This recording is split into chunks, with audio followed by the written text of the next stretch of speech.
Sometime, in the quiet heart of a forgotten county, a man named Dean Marorrow parked his aging truck before what was left of a mansion swallowed by time. Its windows gaped like wounds, its roof bowed inward, the scent of burned wood still faint in the air after decades. He'd bought the ruin for $400, less than a month's rent, more than a lifetime of longing. Dean was a man used to starting over, a man who fixed what others abandoned, but nothing prepared him for what he found above the hearth. Beneath the soot and ash carved deep into the stone was a family crest, two crossed hammers beneath a rising sun, and the name Marorrow, his name. The air around him felt suddenly alive, heavy with memory, as if the house itself had been waiting for him to return. That night, sitting in the truck beneath a sky the color of embers, Dean realized he hadn't just stumbled onto a ruin. He'd come home to a ghost of his own bloodline. Dean's life had been a long series of early mornings and quiet compromises. The alarm rang at 4:30 every day. The coffee was instant, and the walls of his studio apartment were so close he could touch both if he stretched his arms wide. He managed a hardware store by day and did construction work on weekends. A single father still paying for a divorce that had taken everything but his daughter Kate. At 24, she was everything he'd ever hoped to be, strong, steady, unbroken. She called him one afternoon, scolding him for skipping lunch again, for working himself to exhaustion. "You can't keep living like this, Dad," she said. "This isn't living." He'd laughed it off, but the truth stung. That night, scrolling through real estate listings, he stopped at something strange. A burned mansion for $400. It made no sense. But something in him, loneliness, instinct, fate, told him to click. The listing said fire damaged, no inspections, and still, he couldn't look away. When he and Kate drove out the following weekend, the world seemed to fall silent around the property. The gates were rusted open, the driveway swallowed by weeds, and yet the house stood proud in its ruin. "You can't possibly think about buying this," Kate said, half in disbelief, half in fear. Dean didn't answer. He pushed open the heavy door, the hinges groaning like a memory waking. Inside, charred banisters twisted toward a ceiling that no longer existed.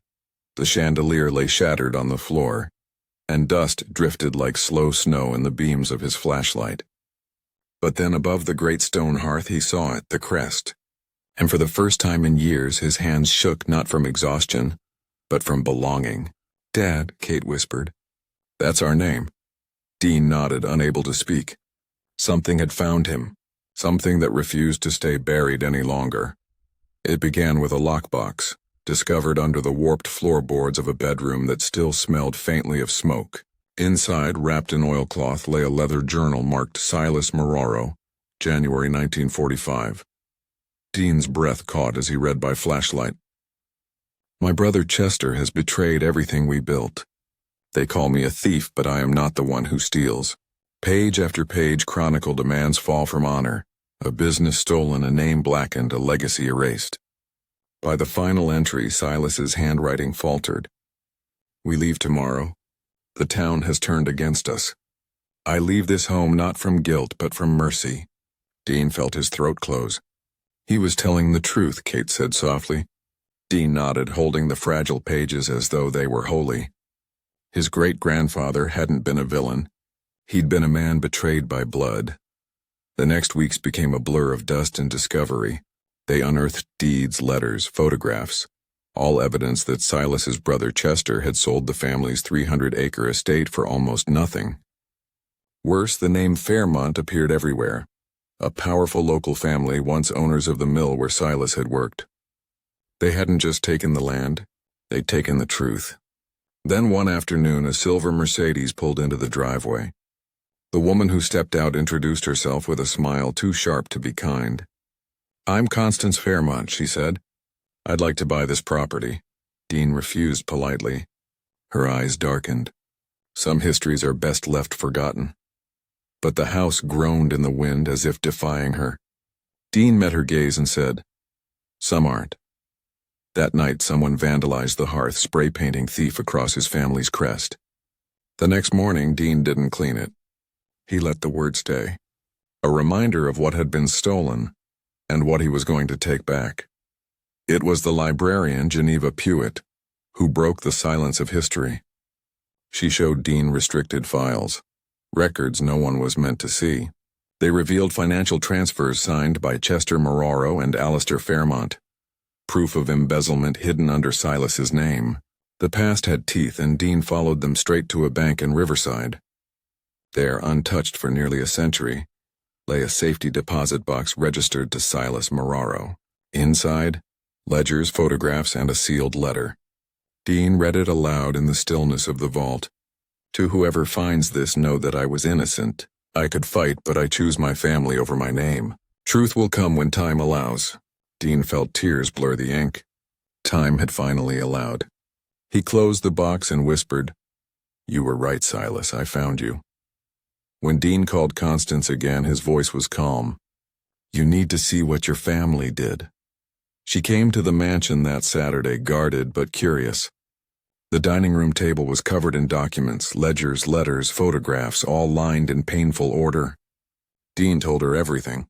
She read in silence, her face paling as the truth unfolded before her eyes. When she finally spoke, her voice trembled. "I didn't know. Now you do," Dean said quietly. "I'm not here to destroy your family, Mrs. Fairmont. I'm here to reclaim mine." The woman looked at the crest above the hearth, clean again, sunlight falling over the carved name. "Then I won't stand in your way," she said. "The past belongs to both of us now."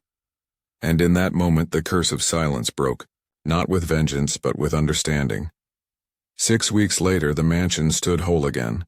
The roof repaired, the walls repainted, the air filled with life.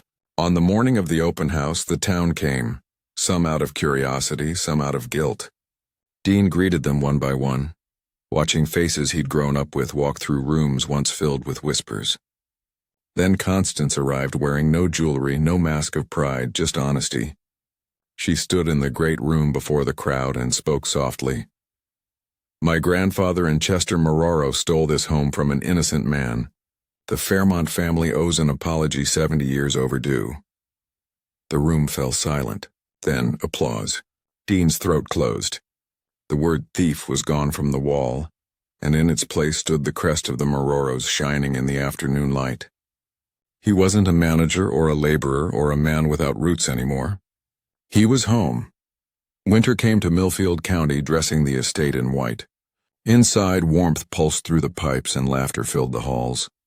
Kate had been accepted into graduate school for historic preservation. Dean had left his second job and begun consulting on restorations. The house was alive again, hosting tours, dinners, and stories. One evening, Dean walked the grounds alone. At the family cemetery, he stopped before a modest headstone. Silas Marorrow, 1889-1962. Beloved father. Dean touched the stone, voice low. "We made it back." Inside, the fire crackled softly. He opened Silas's pocket watch, the one he'd found in the coat pocket months before. The engraving read, "Time reveals all truth." He smiled. "You were right." As snow fell against the windows, Dean finally lay down in the bed that once belonged to his great-grandfather, the house sighing gently around him. For the first time in his life, he wasn't just surviving, he belonged. If this story found you tonight, take a breath and think of the place you call home. Where are you listening from, and what time is it there? Drop it in the comments below. Hit that like button if this journey moved you, and make sure you're subscribed. Because every night, there's another story waiting to find its way back home.